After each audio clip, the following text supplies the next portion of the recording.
মসজিদে আকসা এটা এমন একটি মসজিদ যেই মসজিদে আমার নবী মেরাজে যাওয়ার সময় নামাজ পড়েছেন।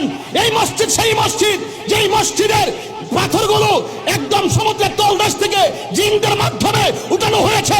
প্রত্যেকটা পাথরে সূরা ইয়াসিন লেখা ছিল। এমন মসজিদ, এই মসজিদ সেই মসজিদ যেই মসজিদ মুসলমানদের প্রথম কিবলা ছিল। জীবনের রক্ত দিয়ে হলো সেই মসজিদ আকসাকে রক্ষা করে ছাড়বো, ঠিক কি না বলা?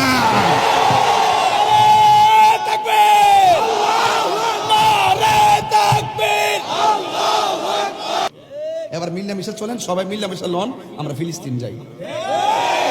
কতক্ষণ ঠিক না বেঠি? এটা পরিষ্কার কথা। আসেন, বসেন, কথা বলেন। আসেন, আমরা কি ধারণ করি বুঝা যান।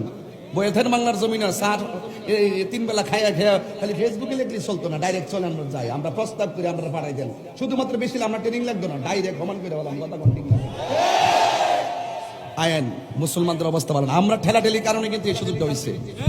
আজকে ইহুদির পিছনে ইহুদিরকে সহযোগিতা করছে, কাফের পাশে কাফের দাঁড়াই গেছে, আর আমরা মুসলমানের পক্ষে দাঁড়াইতে পারতেছি না। এর চাইতে বড় লজ্জাকর কিছু হতে পারে না, ঠিক কিনা বলেন? মানববন্ধন করলে হবে না। আমাদের মাননীয় প্রধানমন্ত্রী বলছে আমরা ফিলিস্তিনের পাশে আছি।